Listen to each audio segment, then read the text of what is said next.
నమస్కారం. విలువలగల విద్యను అందిస్తున్నటువంటి విద్యాభారతి అఖిల భారతీయ శిక్షా సంస్థానం తరపున 2 తెలుగు రాష్ట్రాల్లోనూ శ్రీ సరస్వతి విద్యాపీఠం సేవలు అందిస్తున్నది. 400లకు పైగా విద్యాలయాలు నిర్వహిస్తున్నటువంటి శ్రీ సరస్వతి విద్యాపీఠం నుంచి వెలువడిన ఆణిముత్యంగా శ్రీ విద్యారణి ఇంటర్నేషనల్ స్కూల్ అని చెప్తారు. సిబిఎస్ఈ సిలబస్తో ప్రారంభమైనటువంటి ఈ స్కూలు విజయ పరంపర సాగుతుండగానే నాదర్గుల్ ప్రాంతంలో మరొక ఇంటర్నేషనల్ స్కూల్ని సిబిఎస్ఈ కరికులంతో ప్రారంభం చేయడం జరుగుతుంది. విద్యాభారతి విజ్ఞాన కేంద్రం ప్రారంభం సందర్భంగా ఈ ప్రస్థానం జరుగుతున్నటువంటి తీరు మీద మనతో మాట్లాడేందుకు దక్షిణ మధ్య క్షేత్ర సంఘటనా కార్యదర్శి మరియు అఖిల భారతీయ ప్రచార ప్రభారి లింగం సుధాకర్ రెడ్డి గారు మనతో ఉన్నారు. వారిని అడిగి తెలుసుకుందాం. నమస్కారం అండి. నమస్తే. విద్యారంగంలో విద్యాభారతి అందిస్తున్నటువంటి సేవలు ఏంటి, ఈ ప్రస్థానాన్ని ఎలా చూడొచ్చండి?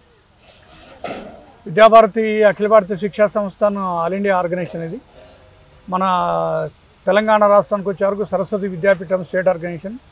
ఇది విద్యాభారతికి అఫిలియేటెడ్గా ఉంది. దేశవ్యాప్తంగా విద్యాభారతికి 24,000 స్కూల్స్ ఉన్నాయి. అయితే అన్ని రాష్ట్రాల్లో కూడా విద్యాభారతి విద్యాలయాలని ప్రధానంగా 4 భాగాలుగా 4 రకాలుగా నడుస్తున్నాయి. ఒకటేమో ఉచిత విద్య, అంటే అందరికీ విద్య, అందుబాటులో విద్య, నాణ్యమైన విద్య, విలువలతో కూడుకున్న విద్య అనేటువంటి 4 వాక్యాలతోటి దాదాపుగా విద్యాభారతి సంస్థలు నడుస్తున్నాయి. ఇది అందరికీ విద్య అనే దాంట్లో అడవి ప్రాంతాల్లో వనవాసులు ఉన్నారు, పట్టణాల్లోని సేవా బస్తీల్లో పట్ల కూడా కూలీనాలు చేసుకుంటారు. వాళ్ళ పిల్లలకి ఎడ్యుకేషన్ కావాలి, అక్కడ ప్రభుత్వ పాఠశాలలు ఉన్నప్పటికీ కూడా వెళ్ళి చదువుకోవాలనే శ్రద్ధ కానీ పంపించాలనేటువంటి దృష్టి కానీ పేరెంట్స్కి ఉండదు. సో అలాంటి ప్రదేశాల్లోకి సరస్వతి విద్యాపీఠం కానీ విద్యాభారతికి సంబంధించిన కార్యకర్తలు కానీ వెళ్ళి అడవి ప్రాంతాల్లో అయితేనేమో ఏకోపాధ్యాయ పాఠశాలలు అనే పేరుతోటి ఉచితంగా బాలబాలికలకి విద్యా సంస్కారాలు అందించడము, ప్లస్ చదువుకోవాలనేటువంటి ఒక తపన ఆలోచన వాళ్ళు కలిగించే ప్రయత్నం చేస్తున్నది. అట్లనే సేవా బస్తీల్లో, నగరాలు ఉండేటువంటి సేవా బస్తీల్లో కూలీనాలు చేసుకోవడం కొరకు వచ్చినటువంటి వాళ్ళ పిల్లల కొరకి అక్కడ బాల సంస్కార కేంద్రాలు అనే పేరుతోటి కార్యక్రమాలు నిర్వహిస్తున్నాం, పాఠశాలలు నిర్వహిస్తున్నాము. ఈ 2 సేవా కార్యక్రమాలు. అట్లనే వనవాసి రంగాల్లో పనిచేస్తున్న పిల్లల కొరకి హాస్టల్స్ కూడా రెసిడెన్షియల్ స్కూల్స్ నిర్వహిస్తున్నాం.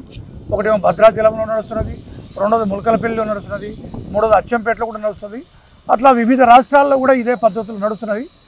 అట్లనే అందుబాటులో విద్య అనే దాంట్లో మామూలుగా గ్రామాల్లో, నగరాల్లో ఉండేటువంటి ప్రభుత్వ పాఠశాలకేమో వెళ్ళలేని స్థితిలో, ఎక్కువ ప్రైవేట్ పాఠశాలలేమో అంత ఫీజు మేము కట్టుకోలేము అనేటువంటి పద్ధతిలో ఇవాళ సామాన్యంగా ఉన్నారు. కానీ రెండో వైపు కూలీనాలు చేసుకునే వాళ్ళు కూడా మా పిల్లలు బాగా చదువుకోవాలి, విలువలతో కూడుకున్నటువంటి విద్య కావాలి, కాబట్టి వాళ్లకు కడుపు నిండా తిన్నా తినకున్నా, ఒంటి నిండా వస్త్రాలు ఉన్నా ఉండకున్నా మా పిల్లలు గొప్ప వాళ్ళు కావాలి, చదువుకోవాలని తపన మాత్రం ఉన్నది. కాబట్టి అలాంటి వాళ్ళకి అందుబాటులో విద్య, విలువలతో కూడుకున్నటువంటి విద్య అనేటువంటి పద్ధతిలో ఎక్కడెక్కడైతే పేయింగ్ కెపాసిటీని బట్టి, అందుకని రాష్ట్ర వ్యాప్తంగా విద్యాలయాలు ఉన్నప్పటికీ కూడా అన్ని విద్యాలయాలకు ఒకే రకమైనటువంటి ఫీజు స్ట్రక్చర్ లేదు. అక్కడ ఉండేటువంటి ఫీజు పేయింగ్ కెపాసిటీని బట్టి అక్కడ ఫీజు మేము అడుగుతుంటాము. ఎందుకంటే ప్రభుత్వం వైపు నుంచి మేము ఆర్థిక సహకారం పొందము, అట్లానే ఉపాధ్యాయులకేమో వేతనాలు ఇవ్వాలి. అందుకని వాళ్ళు చెల్లించగలిగేటువంటి ఫీజు తీసుకొని ఉపాధ్యాయులకి వేతనాలు ఇస్తుంటాం. ఇన్ఫ్రాస్ట్రక్చర్ ఏమో మామూలుగా మన యొక్క వెల్విషర్ ద్వారా ఇవాళ భూములు కానీ, భవనాలు కానీ, తర్వాత కంప్యూటర్ ల్యాబ్స్ కానీ, క్లాస్ రూమ్ ఫర్నిచర్ కానీ, ఇవన్నీ కూడా ఇన్ఫ్రాస్ట్రక్చర్ అంతా కూడా మన వెల్విషర్స్, డోనర్స్ ద్వారా మేము స్వీకరిస్తున్నాం.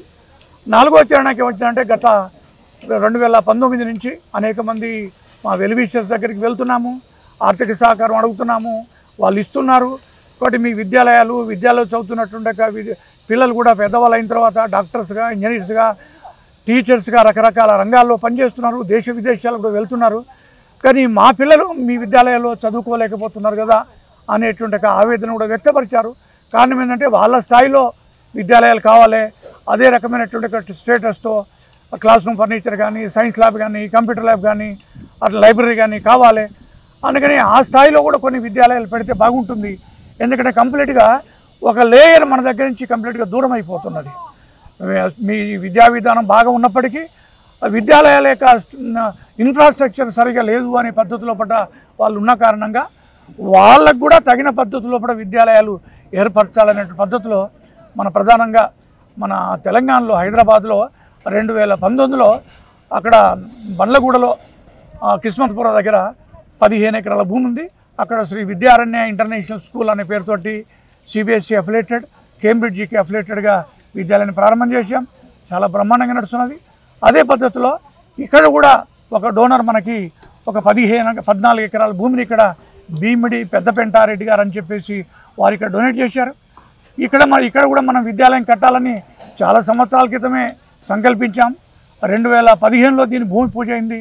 అప్పుడు జేఆర్ సోనవారు వచ్చారు, జస్టిస్ నరసింహారెడ్డి గారు వచ్చారు, బండారు దత్తాత్రేయ గారు వచ్చారు, అలాంటి పెద్దలందరూ కూడా వచ్చారు. కానీ మధ్యలో కరోనా రావడము రకరకాల కారణాల చేత ఇది పెండింగ్లో పడిపోయింది. ఆ తర్వాత గడిచినటువంటి 2 సంవత్సరాలుగా గట్టిగా ప్రయత్నం చేసి ఇక్కడ విద్యాలయాన్ని నిర్మాణం చేయాలని చెప్పేసి అనుకున్నాము.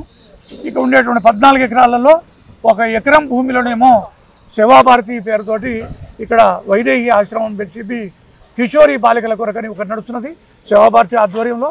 మిగతా 13 ఎకరాల భూమి లోపల విద్యాలయాన్ని కన్స్ట్రక్ట్ చేస్తున్నాం. విద్యాభారతి విజ్ఞాన కేంద్ర అనే పేరుతో విద్యాలయము. టోటల్గా ఈ 13 ఎకరాల ఈ ప్రాంగణానికి భీమిడి పెద్దపెంటారెడ్డి ప్రాంగణము అనే పేరుతో దీనికి పేరు పెట్టాము. ఇది కూడా సిబిఎస్ఈ అఫిలియేటెడ్గా రన్ చేయాలని చెప్పేసి అనుకుంటున్నాము.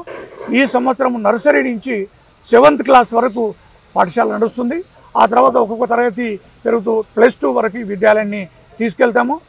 దీన్ని ప్రారంభం చేయడం కొరకు రేపు ఆదివారం 28వ తేదీ నాడు ఏప్రిల్ ఈ సంవత్సరంలో మన ఆర్ఎస్ఎస్ యొక్క పూజనీయ సరసంఘ చాలక్ గారు మాననీయ డాక్టర్ మోహన్ భాగవత్ గారు వస్తున్నారు. అట్లనే పద్మభూషణ చిన్నజీవర స్వామి వారు కూడా వస్తున్నారు. 28వ తారీఖు నాడు ఇక్కడ ప్రారంభ కార్యక్రమం ఉన్నది. ఇక్కడ ప్రధానంగా ఇప్పటివరకు ఒక 3 కన్స్ట్రక్ట్ అయినాయి.